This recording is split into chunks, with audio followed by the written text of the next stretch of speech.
ओम श्री शक्ति नमः। ओम श्री शक्ति नमः। ओम श्री शक्ति नमः।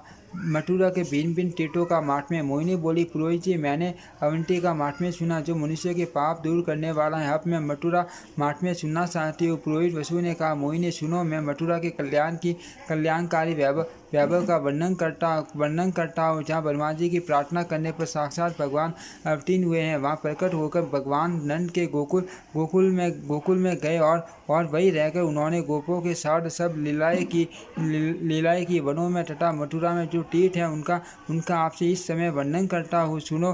पहला मधुबन है, जहाँ स्नान करने वाला श्रेष्ठ मानव देवताओं ऋषियों तथा पितरों का तर्पण करके विष्णु लोक में प्रतिष्ठित होता है। दूसरा उत्तम ताल वन है, जहाँ भक्ति पूर्वक स्नान करने वाला मानव करते करते होता है। तीसरा कुमुद वन है, जहाँ स्नान करके मनुष्य मनोवांछित भोगों को पाता है और एक लोक तथा परलोक में आनंदित होता है। चौथे का नाम काम्य वन है, उसमें बहुत से तीर्थ हैं। वहाँ की यात्रा करने वाला पुरुष विष्णु लोक का भागी होता है। बद्रे, वहाँ जो विमल कुंड है वह सब तीर्थों में उत्तम से उत्तम है। वहाँ दान करने वाला मनुष्य वैकुंठ धाम पाता है।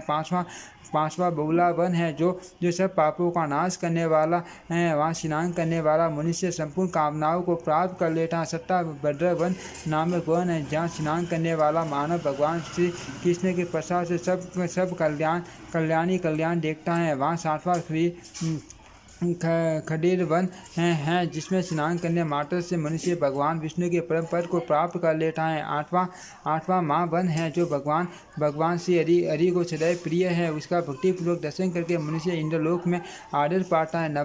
नवा लोजवन है, जहाँ स्नान करके मनुष्य भगवान माँ विष्णु के प्रसाद से भोग और मोक्ष पाता है। दसवां बिलवन है, जहाँ स्नान करने वाला मनुष्य अपनी इच्छा के अनुसार शिवलोक अथवा विष्णु लोक में जाता है। 11वां पांडरी वन है, जो योगियों को अत्यंत प्रिय है। वहाँ भक्तिपूर्वक स्नान करने वाला मनुष्य सब पापों से छूट जाता है। 12वां वृंदावन है, जो समस्त पापों का उच्छेद करने वाला है। सती मोहिनी, इस पृथ्वी पर उसके समान दूसरा कोई वन नहीं है। वहाँ स्नान करने वाला मानव देवताओं ऋषियों तथा पितरों का तर्पण करके तीनों से मुक्त हो विष्णु लोक में प्रतिष्ठित होता है। मथुरा मंडल का विस्तार 20 योजन है। उसमें जहाँ कहीं भी स्नान करने वाला पुरुष भगवान विष्णु की भक्ति पाता है। उसके मध्य भाग में मथुरा नाम की पुरी है, जो सर्वोत्तम पुरियों से भी उत्तम है, जिसके दर्शन मात्र से मनुष्य भगवान माधव की भक्ति प्राप्त कर लेता है।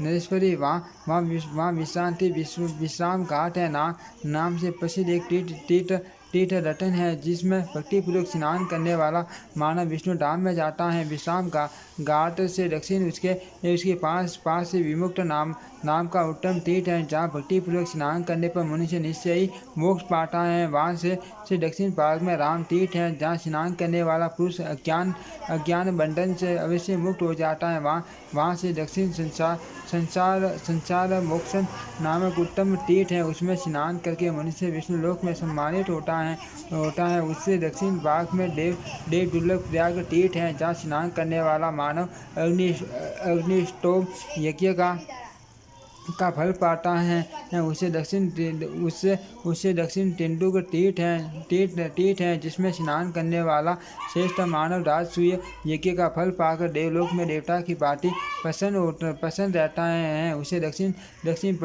पटु स्वामी तीर्थ हैं, जो सूर्य देव को अत्यंत प्रिय है। वहाँ स्नान करने के पश्चात सूर्य देव का दर्शन करने से मनुष्य भोगने के पश्चात देवलोक में जाता है। बद्रे, उससे दक्षिण परम उत्तम ध्रुव तीर्थ है, जहाँ स्नान करके ध्रुव का दर्शन करने से मनुष्य विष्णु धाम को प्राप्त कर लेता है। ध्रुव तीर्थ से दक्षिण भाग में सप्त ऋषि सेवी तीर्थ हैं, जहाँ स्नान करके मुनियों का दर्शन करने से मनुष्य ऋषि लोक में आनंद का अनुभव करता है। ऋषि तीर्थ में दक्षिण परम उत्तम मोक्ष तीर्थ है, जहाँ स्नान करने मात्र से मनुष्य सब पापों से मुक्त हो जाता है। उससे दक्षिण बोधिनी तीर्थ है, जहाँ स्नान करके पितरों को पिंडदान देने वाला पुरुष उन्हें स्वर्गलोक में पहुँचा देता है। उससे दक्षिण कोटि तीर्थ है, जहाँ स्नान करने से मानव सब पापों से छूटकर विष्णु लोक को पाता है। विश्राम घाट के उत्तर भाग में ऐसी कुंड तीर्थ हैं जहाँ स्नान करने वाला मनुष्य वैष्णव पद प्राप्त कर लेता है। उससे उत्तर सेम तीर्थ है जहाँ स्नान और दान करने से मनुष्य को यमलोक का दर्शन नहीं होता। उससे उत्तर घंटा वरण नामक ब्रह्मलोक है, जो स्नान करने मात्र से समस्त पापों का नाश करने वाला और ब्रह्मलोक की प्राप्ति कराने वाला तीर्थ है। उससे उत्तम परम उत्तम जो सोम तीर्थ है जहाँ गोटा लगाने वाला श्रेष्ठ मानव पाप रहित हो संडल लोक में जाता है। उससे उत्तर प्राचीन सरस्वती तीर्थ है, जिसमें स्नान करने मात्र से मनुष्य बिना अधीश्वर होता है। उससे उत्तर दशाश्वमेघ तीर्थ है, जहाँ स्नान करने से अश्वमेघ यज्ञ का फल मिलता है। जो मनुष्य वहाँ गोपन नामक शिव की विधि पूर्वक पूजा करता है, वह संपूर्ण कामनाओं को पाकर अंत में शिवलोक में सम्मानित होता है। उससे उत्तर अनंत तीर्थ हैं जहाँ स्नान करने वाला मानव मथुरा के 24 तीर्थों का फल पाता है। माँ बागी मथुरा में साक्षात विष्णु चतुर्व्यूह रूप से विराजमान है, जो मथुरा वासियों को मोक्ष प्रदान करते हैं। उन चार व्यूहों में पहली 12 मूर्ति हैं, दूसरी नारायण मूर्ति है, तीसरी वामन मूर्ति है और चौथी हलधर मूर्ति है। जो मनुष्य चतुर्व्यूह रूपधारी भगवान का दर्शन करके उनकी विधि पूर्वक पूजा करता है, वह मोक्ष प्राप्त कर लेता है। रगेश्वर, भूतेश्वर, माँ विद्या तथा भैरव का विधि पूर्वक दर्शन और पूजन करके मनुष्य तीर्थ यात्रा का फल पाता है। शत्रु सामुद्रिक कूप, कुब्जा कूप, गणेश कूप तथा श्री कृष्णा गंगा में स्नान करके मनुष्य पाप मुक्त हो जाता है। सुबह ने समस्त मथुरा मंडल के अधिपति हैं भगवान केशव, जो संपूर्ण कलेशों का नाश करने वाले हैं। पवित्र मथुरा मंडल में जिसने भगवान केशव का दर्शन नहीं किया, उसका जन्म व्यर्थ है। मथुरा में और भी असंख्य तीर्थ हैं, उनमें स्नान करके वहाँ रहने वाले ब्राह्मण पुरोहित को कुछ दान करना चाहिए। ऐसा करने से मनुष्य कभी दुर्गति में नहीं पड़ता। ओम श्री शक्ति नमः। ओम श्री शक्ति नमः। ओम श्री शक्ति नमः।